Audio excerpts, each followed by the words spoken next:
جو بندہ صبر کرتا ہے اس کے بارے میں آیا ہے کہ اللہ رب العزت قیامت کے دن اسے 700 درجے عطا فرمائے گا،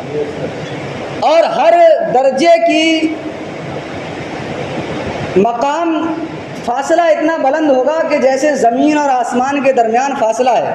اتنا فاصلہ ہر درجے کے درمیان ہوگا۔ ایسے 7 درجے اللہ رب العزت صبر کرنے والے بندوں کو عطا فرمائے۔ تو میرا بتانے کا مقصد، ان باتوں کو ذکر کرنے کا مقصد، ان باتوں کو عرض کرنے کا مقصد یہی ہے کہ انسان کو محنت کرنا چاہیے، لیکن دور حاضر میں جو دیکھتے ہیں کہ انسان بے صبری کا شکار بہت زیادہ ہے۔ اچھا کھاتا ہے، اچھا پیتا ہے، لیکن جس سے ملاقات کرو اس کے زبان پر صرف یہی ناشکری لگی رہتی ہے، ابھی یہ ٹھیک نہیں ہے، ابھی وہ ٹھیک نہیں ہے، ابھی یہ ٹھیک نہیں ہے۔ جو بھی معاملات ہوتے ہیں اللہ رب العزت کی ان میں بہتری ہوتی ہے اور اللہ رب العزت بہتر فرماتا ہے۔ مرض، جب انسان بیمار ہوتا ہے تو اس کے عالم میں انسان ناشکری کرنے لگتا ہے، بے صبری کرنے لگتا ہے۔ حدیث پاک میں ہے جب انسان بیمار ہوتا ہے، انسان پریشانی کے عالم میں مبتلا ہوتا ہے، جب مریض ہوتا ہے،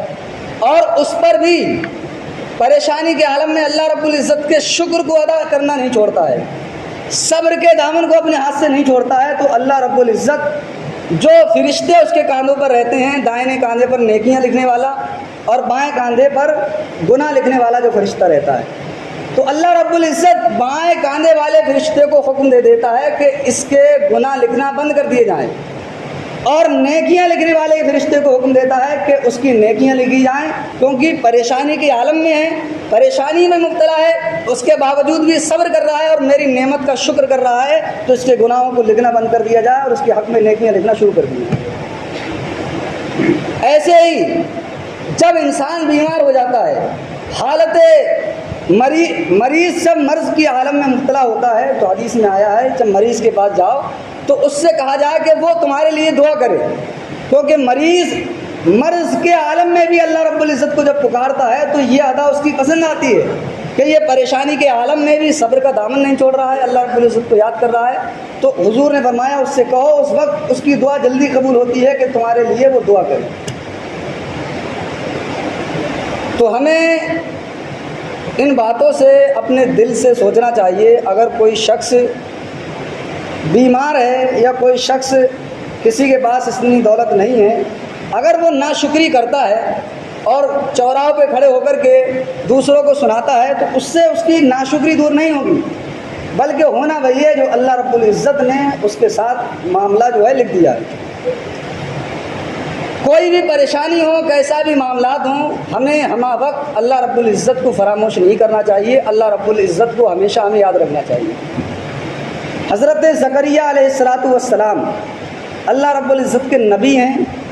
انہیں یہود نے قتل کرنا چاہا، یہودیوں نے قتل کرنا چاہا تو انہوں نے یہودیوں سے بھاگے اور بھاگتے ہوئے ایک درخت کے پاس سے گزرے، درخت کے پاس سے گزرے تو انہوں نے اس درخت سے کہا اے درخت، یہودی مجھے قتل کرنا چاہتے ہیں، لہٰذا تو مجھے اپنے امان میں لے لے اور مجھے ان کے قتل ہونے سے بچا لے۔ اللہ کے نبی تھے، فوراً درخت شاخ ہوا، 2 ٹکڑے درخت کے ہوئے، اس کے اندر حضرت زکریہ علیہ السلام جو ہے اس کے اندر داخل ہو گئے، اس کے بعد وہ درخت بند ہو گیا۔ یہودی جو حضرت زکریہ علیہ السلام کا پیچھا کر رہے تھے، ان کے ساتھ شیطان ملا ہوا تھا، اس نے یہ تمام راز کی بات یہودیوں کو بتا دی اور انہیں مشورہ دیا کہ اس درخت میں حضرت زکریہ علیہ السلام ہیں، لہٰذا اس درخت کو آری سے کاٹ دیا جائے۔ شیطان کے مشورے سے یہودیوں نے شیطان کا یہ مشورہ قبول کیا، حضرت زکریہ علیہ السلام جس درخت کے اندر موجود تھے اس کو آری سے کاٹنے کا حکم دیا گیا۔ جب آری جب حضرت زکریہ علیہ السلام کے دماغ تک پہنچی تو اف کرنے لگے، فوراً اللہ رب العزت کا ارشاد ہوا ہے زکریہ، اس وقت جب صبر کرنے کا مقام تھا، اس وقت تم نے صبر کیوں نہیں کیا؟ مجھے تم نے اس وقت یاد کیوں نہیں کیا؟ اس وقت مجھے یاد کرنے کے بجائے تم نے درخت سے مدد مانگی۔ اب اف مت کرنا، اگر اب تم نے اف کیا تو تمہارا نام صابرین کے رجسٹر سے کاٹ دیا جائے گا، صابرین کے رجسٹر سے کاٹ دیا جائے گا۔ تو حضرت زکریہ علیہ السلام کو اسی عالم میں شہید کر دیا گیا، لیکن آپ نے اف تک نہ کیا۔ اللہ رب العزت نے فرمایا جب تم پریشانی کے عالم میں تھے تو تمہیں مجھے پکارنا چاہیے تھا، لیکن تم نے ناشکری کی، تم نے جو ہے جلد بازی کی وجہ سے کہیں مجھے یہود پکڑ کے قتل نہ کر دیں، شہید نہ کر دیں، مجھے بھول گئے اور درخت سے تم نے مدد مانگ لی، درخت سے مدد مانگ لی۔ اس کے وجہ سے زکریہ علیہ السلام کو شہید کیا گیا، یہودیوں کے ہاتھ سے شہید کیا گیا۔ تو ہمیں اس حکایت سے یہ درس ملتا ہے کہ کوئی بھی معاملات ہوں، کیسی بھی پریشانی ہوں، اللہ رب العزت کا دامن، اللہ رب العزت حضور نبی کریم علیہ الصلوۃ والتسلیم کا دامن ہمیں اپنے ہاتھوں سے نہیں چھوڑنا چاہیے۔ آج کل تو یہ معاملہ ہے، تھوڑی پریشانی آتی ہے۔ حضور نبی کریم علیہ الصلوۃ والتسلیم کا کیا معمول تھا؟ حدیث شریف میں ہے جب حضور نبی کریم علیہ الصلوۃ والتسلیم کو کوئی پریشانی عارض ہوتی، کسی پریشانی میں مبتلا ہوتے تو نماز پڑھا کرتے تھے اور اللہ رب العزت سے مدد مانگا کرتے تھے، اللہ رب العزت ان کی پریشانی کو دور فرماتا تھا۔ آج کیا ہے، تھوڑی پریشانی ہوگی تو نماز کو بالکل چھوڑ دیتا ہے، اور اس کے آگے جو نہ خود نماز پڑھتا ہے، نہ اس کی کمائی میں تمیز ہے حرام و حلال کا، اس کے آگے جا کر کے گھٹنے ٹیک دیتا ہے، صاحب ہماری مدد کرو۔ یہ انسان کے ایمان کی کمزوری ہے۔ مدد انسان کو ایک دوسرے کی جب نہیں لے گا تو کام نہیں چل پائے گا، لیکن معاملہ یہ ہے کہ وہ اللہ رب العزت کو فراموش کیوں کر دیتا ہے، اللہ رب العزت کو کیوں چھوڑ دیتا ہے؟ جس سیٹ کے پاس، جس مالدار کے پاس تم مانگنے گئے ہو، اسے بھی تو اللہ رب العزت نے عطا کیا ہے۔ اللہ رب العزت کی بارگاہ میں کیوں نہیں روتے ہو، کیوں نہیں گڑ گڑاتے ہو؟ اگر اللہ رب العزت کی بارگاہ میں رجوع کرو تو یقیناً اللہ رب العزت تمہاری پریشانی کو دور فرمائے۔ حضرت علی رضی اللہ تعالی عنہ، آپ کے وصال کا وقت جب قریب ہوا تو آپ نے اپنے صاحبزادوں کو بلایا اور انہیں نصیحت کی، کہا میرے انتقال کے بعد بے صبری کا شکار مت ہونا، اللہ رب العزت کی ناشکری مت کرنا، بلکہ اس طریقے سے صبر کرنا جیسے حضور نبی کریم علیہ الصلوۃ والتسلیم کا وصال ہوا تو سیدہ فاطمہ الزہرا رضی اللہ تعالی عنہا نے صبر کیا تھا۔ تو یہ تمام واقعات ہمیں اس بات کی طرف اشارہ کرتے ہیں کہ ہمیں کسی بھی حالت میں اللہ رب العزت کا دامن نہیں چھوڑنا چاہیے، اس سے ناشکری نہیں کرنا چاہیے۔ معاملہ یہ ہے کہ میں خود اس بات کو ملاحظہ کرتا ہوں، ہماری قوم کے اندر اتنا بگاڑ، اتنا معاشرہ خراب ہو چکا ہے۔ آدمی کا غریب ہونا عیب نہیں ہے، غریب ہونا عیب نہیں ہے، وہ تو اللہ رب العزت جس کو چاہتا ہے غریب کرتا ہے، جس کو امیر کرتا ہے، اس میں بھی اس کی حکمتیں ہیں۔ انسان حضرت سلیمان علیہ السلام، آپ کو 1000 گھوڑے جو ہے وہ جب آپ بادشاہ بنے تھے حضرت سلیمان علیہ السلام تو 1000 گھوڑے تحفے میں پیش کیے گئے تھے، دنیا کے سب سے حسین و جمیل گھوڑے۔ ظہر کے بعد وہ گھوڑوں کو دیکھنے